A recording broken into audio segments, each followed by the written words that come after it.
There is a question we have all asked. Are we alone in this universe?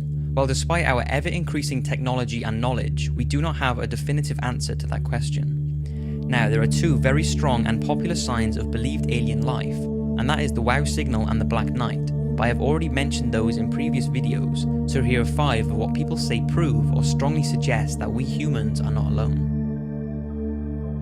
The link between ancient Egypt and extraterrestrials has long been discussed, and we are all familiar with the speculation about alien intervention when it comes to the Egyptian pyramid design and construction. But whether you believe in that theory or not, there is one thing that people swear shows strong signs aliens did visit Earth during those times: the Egyptian hieroglyphics, which are literary characters in a symbolic alphabetic form of writing. And one of the most interesting discovered hieroglyphics that many say has links with extraterrestrials is the 2,000 to 3,000 year old so-called Abydos helicopter. It was found in an ancient temple that was built by Seti I and his son Ramses II in Abydos, Egypt. Now, looking at it, what's the first thing you can spot? Well, there's no denying that this looks like a helicopter, this looks like some sort of boat or yacht, this looks like a ship of some sort, and that looks like what many say is a futuristic ship or glider. So this was found on a stone slab that was supporting the ceiling. It was studied and concluded that it was nothing more than an accidental illusion caused by overlapping hieroglyphics, where plaster had been set onto the stone to replace the writing underneath, and that was it. It was sort of left and not talked about again, but there are a few researchers who say there is much more to this. They concluded that if the Egyptians wanted to overlap any existing writing, they would simply replace the limestone. It's believed the hieroglyphics would have been engraved on the ground and then elevated up into position, so if a change needed to be done, researchers say they could have just replaced the block and wouldn't have to replaster it. Then there are those who do not believe it has anything to do with ancient technology. They say if there were vehicles like the ones believed to be shown, then surely there would be a lot more evidence of them and not just on one single inscription. So what do you think of these mysterious hieroglyphics? Is it proof aliens came down during the ancient Egyptian years, or is it nothing more than a coincidence? Astronauts. It's always fascinating when an astronaut argues the existence of aliens, because if anyone has more of a chance of seeing an extraterrestrial, it's going to be astronauts who venture into space. Now, the rumour is that if an astronaut witnesses a UFO or an extraterrestrial being, they cannot report this to the press. But that hasn't stopped them, because over the years, many astronauts have told of encounters with aliens. In June 1965, when astronauts Ed White and James McDivitt were passing over Hawaii in a Gemini spacecraft, they say they witnessed a strange-looking metallic object with long arms sticking from it. McDivitt took pictures, but he said that it did not capture what he could see properly due to the glare and the grubby window. The rumour is that he also took a video, but this has never been released. McDivitt has said that some UFO promoters did exaggerate the story, but debunkers did also underestimate it. Another sighting by astronauts happened in December of the same year.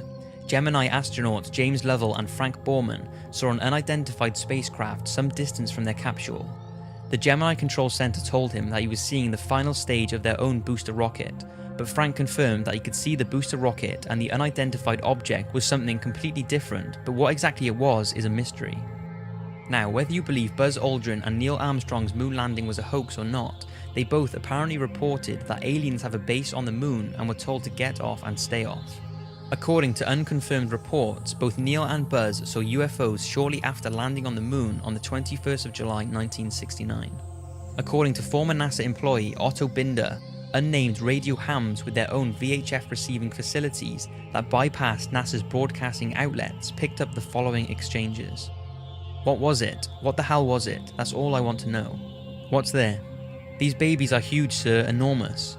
Oh my god, you wouldn't believe it. I'm telling you, there are other spacecraft out there, lined up on the far side of the crater edge. They're on the moon watching us. According to former naval officer and Russian UFO researcher, Neil Armstrong relayed the message to Mission Control that 2 large mysterious objects were watching them after having landed, but the message was censored and never heard by the watching public. NASA's cover-ups. The fact that NASA conceal information from the public has led many to believe that they are aware of the existence of alien life. And one of the most talked about cases of a NASA cover-up comes from Dr. Edgar Mitchell. He was part of the Apollo 14 space mission in 1971, and during his 2 lunar missions, he spent 33 hours on the moon. Dr. Mitchell said that he was aware of several UFO visits during his career, but each one had been covered up. He said that workers at the space agency had described aliens as little people who look strange to us. Dr. Mitchell stated that their technology is far more sophisticated than ours, and if they were hostile, we would be gone by now. He is also told that the believed Roswell alien crash of 1947 was real, and the reason it was covered up was because the US did not want the Soviet to know of the craft's technology, and they did not know if the apparent alien being was hostile or not. Apparently, officials from NASA have commented on Dr. Mitchell's statements by saying, NASA does not track UFOs and is not involved in any sort of cover-up about alien life on this planet or anywhere in the universe. Dr. Mitchell is a great American, but we do not share his opinions on this issue. But Edgar continues to claim that aliens and alien craft are real and is positive that we are being watched right now. Another thing people more recently have pointed out is the International Space Station's HD live feed is often cut when objects are seen in space. In 2014, NASA allegedly cut the live feed coming from the Earth viewing cameras mounted on the space station just when a mysterious UFO appeared to hover over the Earth. UFO watchers claim that the drop-off in the live feeds as soon as a UFO comes into view is an obvious and deliberate attempt to hide what they believe are regular sightings of alien spacecrafts observing Earth. Some say this is the moon or a lens flare, and others believe it's an alien craft. Also, UFO watcher Toby Lund apparently spotted a UFO on the live stream outside the space station before the stream was interrupted for around 15 seconds. Needless to say, it's certainly strange that NASA cut the video when things like this happen. Maybe it's just a coincidence due to them experiencing technical difficulties, or maybe they know something that we don't. The size of our universe. Now, even those who do not believe in the UFO or alien photos and videos going around, there are many that say, due to the sheer magnitude of the universe, it's impossible for there not to be another life form.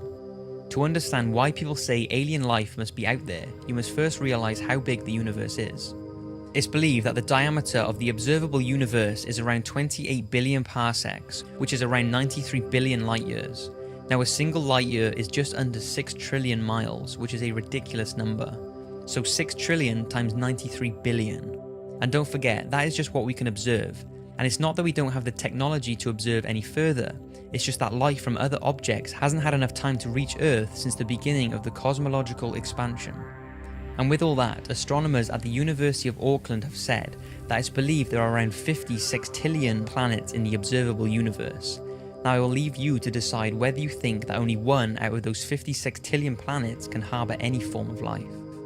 Some believe that civilizations are currently existing on Earth-like planets right alongside us, and others believe we could even be the bacterias of another life form. Add all of that with the possibility of infinite or multi-dimensions and you take things to a whole nother level. Whether you believe in any of those theories or not, there is absolutely no denying that the universe is incredible and has left us with many unanswered questions. The Men in Black. Now, although this sort of ties in with the thought that NASA are covering things up, the Men in Black deserve a talk on their own. The Men in Black are thought to be government agents who harass or threaten UFO and alien witnesses to keep them quiet about what they have seen. Over the years, there have been many myths flying around about them, and whether they exist or not is still a mystery. But if they do, then many say it proves that there is something out there that the government do not want us to know about. Now, whether their existence can be confirmed, there are tons of reports of people believing they have had encounters with them, like the one told by Dr. Herbert Hopkins, a respected family physician from Old Orchard Beach, Maine, who was studying a UFO case in September 1976, when the phone rang and a man identified himself as a representative of a New Jersey UFO organization. The man asked him if he could come to the doctor's house to talk to him about the UFO case. He said that he could come around, and after the call ended, Herbert got up from his chair to turn on the lights, and the man was already in his house walking up the stairs. Hopkins was so shocked at how he was in the house without knocking in such a short amount of time, and was even more shocked at the man's strange appearance. He said in an interview he wore a neatly tailored black suit, black shoes, black socks, a white shirt with black tie, and a black hat. He also told reporters that the man was as bald as an egg, and had no eyebrows or eyelashes. Herbert said he could tell the man was wearing lipstick, as when he wiped his mouth with the back of his glove, his lips were smeared and there was red lipstick on his glove. His voice was apparently passive, as if it was a machine, and they began talking about the UFO case when this strange man ordered Herbert to destroy all the evidence he had gathered about the case. He apparently got to his feet and said very slowly, "My energy is running low, must go now, goodbye," before steadily walking down the stairs and disappearing. Dr. Hopkins was left terrified and has no idea what happened that night. Another very unique case started on the 14th of October 2009, when two witnesses believed they saw a triangular unknown aerial object outside of a hotel, and a UFO case file was opened. Then, several weeks later, two unidentified men in black visited the same hotel looking for the two witnesses who saw this UFO. The two witnesses were not there at the time, so the men in black harassed the hotel staff for approximately 30 minutes before leaving. Those who spoke to the men said they were completely bald with no eyebrows or eyelashes. They apparently had relatively big, strange eyes and did not blink once whilst talking. Now, there is no real proof whether or not the video footage and reports are a hoax, or whether it really did happen and the men in black are out there trying to keep us from knowing too much.